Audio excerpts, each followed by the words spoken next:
All right, Airbnb family, welcome back to Philadelphia. I just got back from 2 days in the Poconos Mountains, hanging out with some new friends, and I'm back to setting up some apartments. Now, I have personally hand-wrenched together 80-something apartments by myself or with help, and I'm about to do another one again tonight. It's a little after 8 p.m. What we're gonna do is we're gonna see exactly how long it takes me to wrench together an entire apartment worth of furniture. So my name's Rakidzich, this is Airbnb Automated, and let's start the clock. So it is 8:57. Let's start the clock.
Guys, 11:15.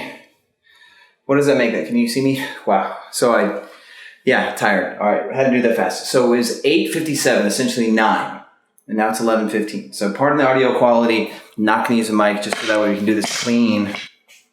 Yeah, no, a lot of you said I should get my hair cut. But essentially, that's all the heavy assembly for the bedroom. We still need to get a rug and some greenery, which I'm gonna go to IKEA tomorrow to do.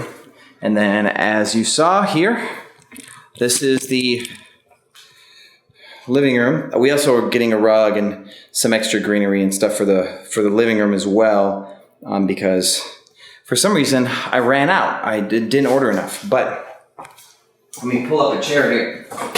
Okay, so I tell people that it takes about 8 hours to set up a property. That's what you should plan for, 8 man hours to set up a property. Why do I tell people that if I just did it in 2 hours and 20 minutes? Well, can you guess what we're missing? There's actually more to this, isn't there? So we just assembled all the furniture, right? All the main stuff.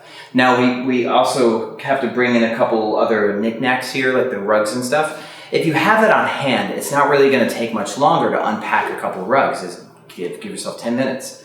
So we didn't show you the bathroom. You're going to spend a maximum of 30 minutes setting up the bathroom, curtain rods, putting up some decor, folding towels to stage it, putting a trash can, plunger, stuff like that in there. Kitchen setup. Making our coffee station actually takes 20 minutes by itself to put labels on these cool little jars. Let me show you a photo. I think our coffee stations are cool. And they're cute and stuff. And then of course you got to unpack everything in the kitchen. We actually buy our pots and pans on the super cheap, so we assemble them ourselves. So you'd probably spend about an hour in the kitchen, I'd say, solid. So you're going to take the 2 hours and 20 minutes we just spent on all the major stuff and add about an hour and a half for the bathroom and the kitchen. You're looking at about almost 4 hours there. Now, things are certainly going to go wrong. You're going to forget stuff and you're going to have to make another run. So for example, I'm going to IKEA to pick up rugs and stuff like that. Now, there's going to be, a little bit of extras. We're going to finish staging the bedroom and we're going to have a housekeeper come in and clean. That'll take about an hour and a half extra there. And then we have to do the photography for the space, do the shooting, do the editing of the photos, Out the door, that's 8 hours.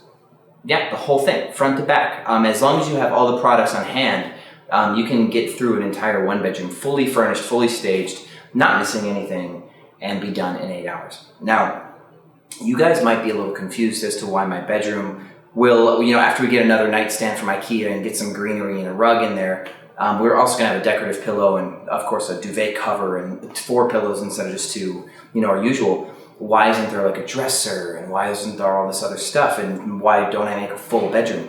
Well, the reason why is it's just not cost effective to try to like go above and beyond in a one bedroom. See, you should be getting studios if you can.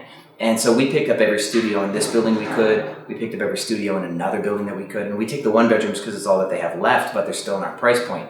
If you fully built out a bedroom, it's going to cost you an extra $1,200 to $1,500 on top of what you would pay to have your studio done. That's why. So we want to come in as close to budget as possible, and we don't want to overspend on the bedroom. So we try to make one wall look good. That's it. We care about one good looking wall, and that's the wall with the headboard. And if there's a beautiful window, thank you. So we can have 2 walls that look good. Because otherwise, you're going to try to make all 4 walls look pretty. It's not cost effective in my opinion, in my experience. So, welcome to the jungle. This is how to set up an Airbnb property lightning fast. If you have any questions, feel free to leave it in the comments. Thanks for following along, and I'll see you on the other side.